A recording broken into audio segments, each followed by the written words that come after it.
Hey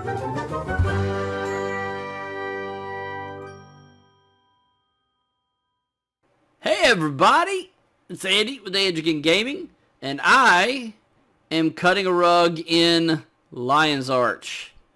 Yes, that's right, we're back with Guild Wars 2 tonight. I've got my crew, and we are here for episode 3. Tonight, we are going to go through the game's first dungeon.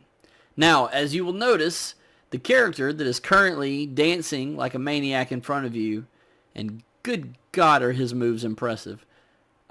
This is not the level 15 character that you last saw me utilizing. So this is a Guardian that I have been messing around with for a little while now and have managed to really put some time in over the past few weeks and have gotten up to level 68. And we decided that since we would be four-manning this dungeon, which I have never run on this character before, that it would probably be within everyone's best interest that we bring some stronger characters. So tonight, we are going to tackle the Ascalonian Catacombs. Did I say that right? Ascalonian. Yes. Ascalonian. Yes, with a C sound. Well, not in a hard C sound. Ascalonian. Yes, You have to say it fancily as well, or else it doesn't have the same effect. That's right. Exactly. You have to be a little racist with it too. Given the background. The Ascalonian Catacombs. Well, maybe not. Maybe not that. Don't. What you said was stupid. Don't do All that. right, back to the game. So some of you guys may or may not notice, we've been on a bit of a hiatus for the past couple of weeks, and I wanted to kind of address what's been going on so that people would know. So my wingman Trip, who is really involved with a lot of my video content and my recordings, has had some major internet malfunctions and has not been able to log in for a while, and that has put a halt on about 2 different videos that we were right in the middle of recording until he's able to get said interwebs working again, which will hopefully get fixed Thursday. Shameless plug, AT&T, get your crap together. So anyway, tonight, the 4 of us are going to do some Guild Wars 2 runs without Trip. Everybody say sad day. Sad day. We miss you, Trip. We love you, Trip. But the show must go on. We are going to explore the Ascalonian Catacombs. All right. So everybody converge on the Ascalonian Catacombs. Crap. Where the heck is the Ascalonian Catacombs? I need a zone name, people. That would be Plains of Ashford. I clicked the button that Thor posted in the chat, and so... Yeah, because he's guaranteed to have that one, because all starting zone, you start with the starting waypoint in all starting. Oh yeah, I forgot about that. It took me to the places! Quite shouty today, Andy. I find that it makes for better entertainment. Okay. All right, so I am doing a teleportation thing, and in that period of time, we're going to start a new segment, Storytime with Zia. And Oh, Lord. the purpose of this is because, okay, so just in case anyone is not aware, I absolutely love lore and storyline, but it is a big but, because everyone likes big butts. They cannot lie. They cannot lie. That is absolutely correct. I do not know any lore on Guild Wars 2. I'm being completely transparent. I know nothing about why I am a gigantic Nornish man that runs around with a tree branch on his hip. I don't know any of this stuff. It doesn't make sense to me. I play the game because the game is fun and not for the story. But in things like Final Fantasy XI and World of Warcraft, I know all the lore because I've been playing the games for years and years and years, and I'm very familiar with them. But, again, it's a big but. Zia is extremely well-versed in the storylines of Guild Wars 2 and has been so kind as to agree to share some lore from the things that we're doing. So tonight, we are going to do... Don't mess with me, people. I'm trying to give an intro for a video, and you're sitting here just poking at me. Anyway, so tonight, we are going to give Zia his due diligence, and we are going to let him introduce the Ascalonian Catacombs. Zia, if you will. All right, I want to preface this by saying me and Ascalonian Catacombs, the dungeon, have very much a love-hate relationship, as hopefully we will get to show you guys later on. The explorable mode of the dungeon can be a little bit touchy and there's some stuff I don't like about it. That said, I really enjoy the lore behind the war between the humans and the Char that went on for about a millennia overall. I think ended roughly about 200 years before the events of the main game. We're gonna give you guys a quick definition of terms before we get started. BE means before the exodus of the human gods. AE is after the exodus, and we'll explain what that means in a little bit. The Char may be one of the oldest, quote, modern races in Tyria, being fairly dominant over most of the continent. In 786 BE, before the Exodus, the human gods first appeared in a region we have yet to visit to called Cantha, bringing with them the first human Tyria had ever known. By 100 BE, the humans had spread all across the known lands, far and wide across Tyria. Eventually, again, about pushing the Char out of Ascalon, which was their homelands for millennia. In 898 AE, after the Exodus of the gods left Tyria. For reasons unknown, they just up and left. They were like, nah, peace out. 898 AE, the Great Northern Wall is built to keep the Char out of Ascalon. We will actually be able to see this structure at the events of all of this. We'll be able to see it here in Ascalon here. In 1070 AE, the Char-Human War really officially begins in full, and we see an event called the Searing. A Char shaman used very powerful, very ancient magic, calling upon the Char gods called the Titans to rain burning crystals down upon the humans, causing massive destruction and effectively destroying the landscape. This was so powerful and so widespread. Effects from the Searing could be seen from Ascalon to the Blade Ridge Mountains to the east of Ascalon, and in fact, certain areas of the Shiver Peaks out to the west were turned barren. It had caused climate changes. The magic messed up all the climate, destroyed even some of the Shiver Peaks way back there, dried up rivers and everything, even caused the extinction of several indigenous species to Ascalon. That's how powerful it was. It just wiped certain species off. This is when the fighting really begins, and it goes on for a very long time. Also, about this year, Ascalonian refugees flee to Kryta, a nation to the west, far west, over the Shiver Peak Mountains. And that was a very long, very arduous journey for the humans, and in fact, was seen and playable in Guild Wars 1. In fact, I believe it was this whole escort mission and story mission. You had to escort Prince Rorik and a lot of refugees to Kryta, and a bunch of stuff happened there. Ultimately, Rorik died on the journey. 1080 AE, King Adalbern, current ruler of Ascalon, recalls the Vanguard, which are an elite force of soldiers fighting on the war front out west in the Blade Ridge Mountains. He calls them back closer to Ascalon and builds the fort by the name of Ebonhawk. This is established as the ultimate defense from the Char, again seated out by the Blaze Ridge Mountains out to the west. This held the Char back for another 10 years. By 1090 AE, the Char take Ascalon in 1090 AE. However, in the final moments of the war, Flame Legion Imperator called for a squad of assassins to sneak into the city and assassinate Adalbern, in hopes this would decapitate, so to speak, the Ascalonian forces, leaving them unable to effectively defend the city. The war band made their way into the king's quarters to find it empty. They search his chambers, finding a half-dead servant who explains to them that Adalbern has gone insane, driven mad by the idea that his loved nation is being taken over by the Char and that he's losing this war. So Adalbern has gone completely yumpy at this point. I like the word yumpy. Yumpy's a nice word. Mm-hmm. The servant explained to this war band that Adalbern planned to unleash a terrible spell onto Ascalon. Adalbern, as well as Rorik, wielded ancient Orion swords imbued with the power of the gods. Adalbern's sword was called Magdir, and is twin to Sohathan, the blade Rorik wielded. And again, it is imbued with terrible ancient magic by the gods. We don't know exactly what circumstances they were forged in, but we know they're dumb powerful. The warband, now they're armed with their new knowledge that crap's about to go down and Adalbern's about to go crazy and burn everything down.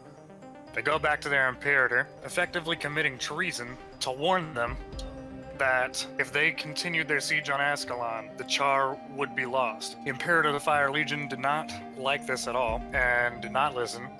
In fact, had them all tied to stakes on a place called the Viewing Hill, which was miles off but had a view of the entire city of Ascalon, so that they may watch their brothers win glory and watch Ascalon fall without being part of it. Once the Char marched into Ascalon, Adalbern unleashed the foe fire. He raised the sword upward, plunged it into the ground. This blade of white light shot upward into the sky, held there for a second as the Tower of Light crumbled, just instantly. After the last stone hit the ground, the light burst outward in all directions, engulfing the city, and soon about 90% of the entire nation of Ascalon, all Char caught in the flames of the foe fire, were incinerated on contact. They were killed instantly. Humans, however, caught in this blast, had their spirits sheared from their body, leaving only their ghosts to haunt Ascalon for eternity. And as for that Char warband on the hill, who were relatively safe, the horror they witnessed, and still their proximity to the magic, turned their fur white, they went back to the staging grounds to warn everybody and inform everybody of the Char's defeat. And ultimately, now with most of the humans dead, most of the Char took over Ascalon, planting the city of the Black Citadel on top of the ruined city of Rin. It is said that Magdir is still there. And what didn't know what happened to Sahathan for a long time, a character by the name of Ritlock Brimstone turns up with it mysteriously shortly before the events of the game beginning. And that's basically a very, very watered down Cliff Note versions of the War of the Human and the Char. Yeah, we're about to go star hornets' nests. And we're going to poke them. Do I need to hit anything to go in? Do I need to talk to this Crag Ghost Stalker fellow?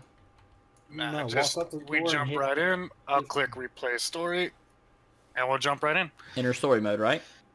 Yep, inner story mode. Baby shark do do do do do. Oh, yeah.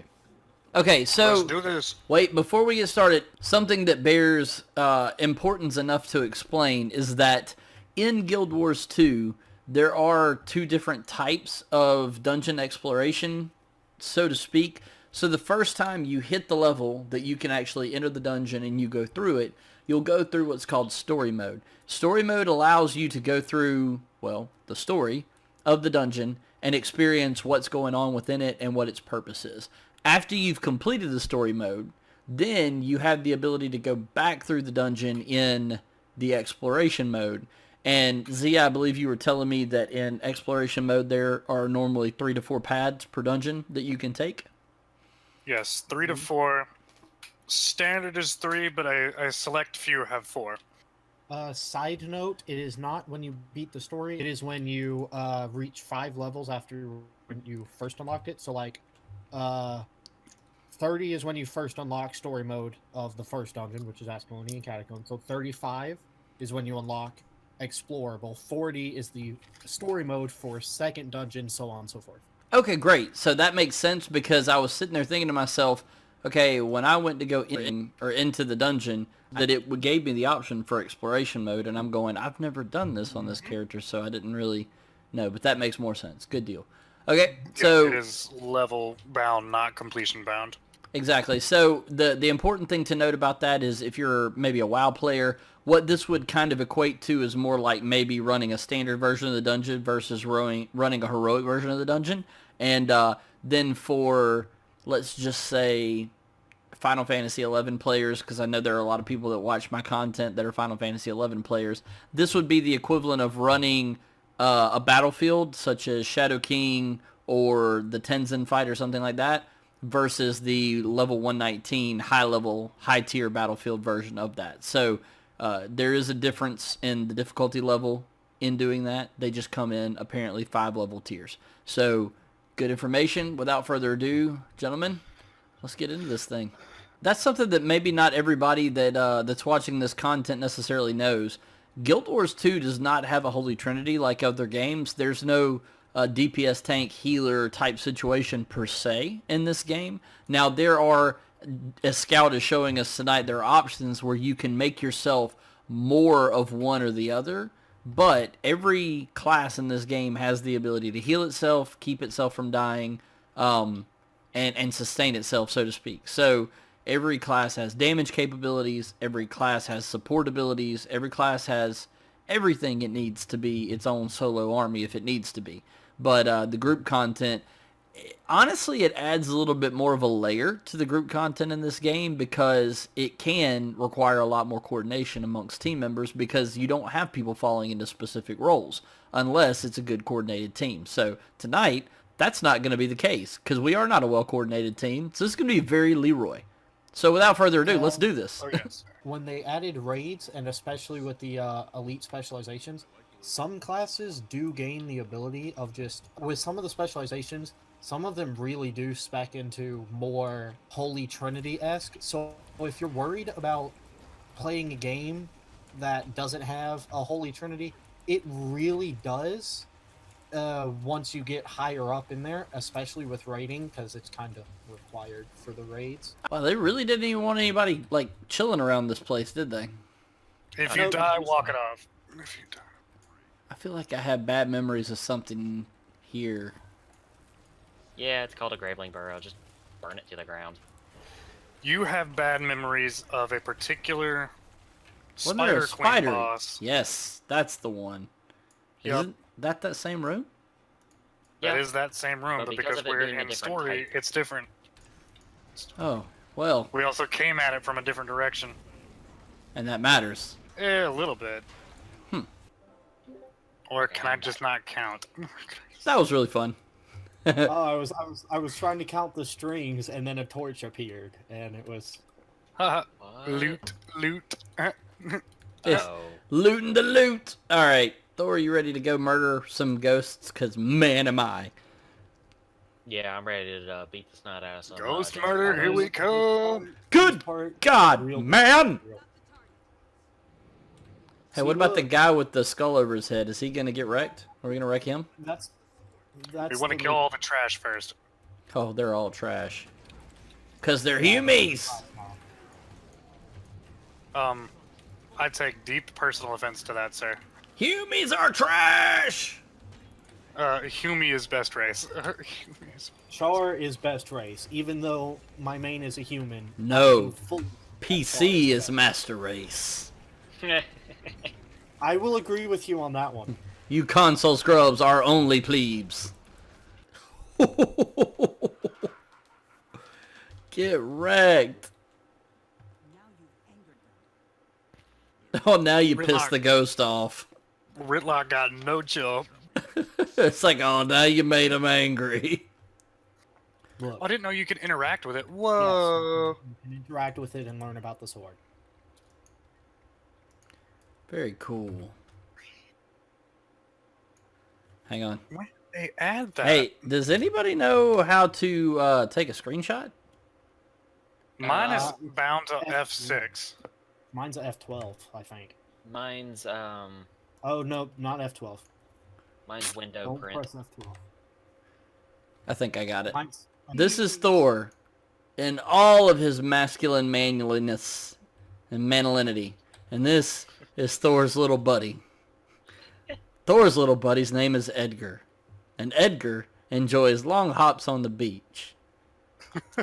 Really long hops. What is this? What is this, Buddy Tinder? Like, good God. Swipe right for bunnies. Not good at things. Side note: he also has pets. He'll occasionally swap pets with his.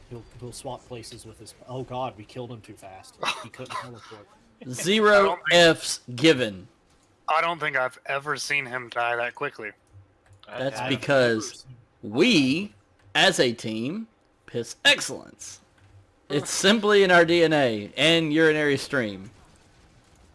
Alright, what are we doing next? Just follow with me. Okay. Despite all Follow of the Edgar. disagreements, though, we can all agree NPCs are useless. This is genuinely fun. I'm getting that out there. This is genuinely fun. Keep the two apart. This is where the boulders are helpful. You use them to knock them away from each other. Okay, that I did not know. I don't think they're Yeah, gonna it's last pretty long bad. enough. Oh, hang on. Okay, we piss excellence and murdered it anyway. Never mind. I feel like that was part of an earlier conversation that you were there for. You doubted our urinary fortitude? Wait, there's a point of interest in a chest that I didn't open. Bruh. Always grab your loot, man. Well, I was Grab the trying to loot make box. room for the loot. You are a poor murder hobo, leaving your loot behind? Come on, man. Hey, is this the last guy? What have you done? Well, I urinated all over your dungeon, because it sucks. Did he just say join me to death? Join me in death. Oh, I was like, you better join the crap out of me. Become an elementalist today. We have cookies. We have cookies. And tornadoes. And tornadoes. Well, that Both are equally satisfying. Cutscene. Zia, that fancy armor though. Oh, yes, girl. Yas, queen. All right, ladies and gentlemen, I hope you enjoyed this foray into the Ascalonian Catacombs. Oh, God. I thoroughly enjoyed steamrolling all of that, and apparently you're urinating on everything as we went. If you're offended, We piss excellence, y'all. yeah, if you're offended by that, grow up and get over it. Anyway, so final thoughts for the night. The dungeon content on this game is extremely entertaining, and hopefully within the future we will take you guys through some exploration modes so that you can see the more challenging content.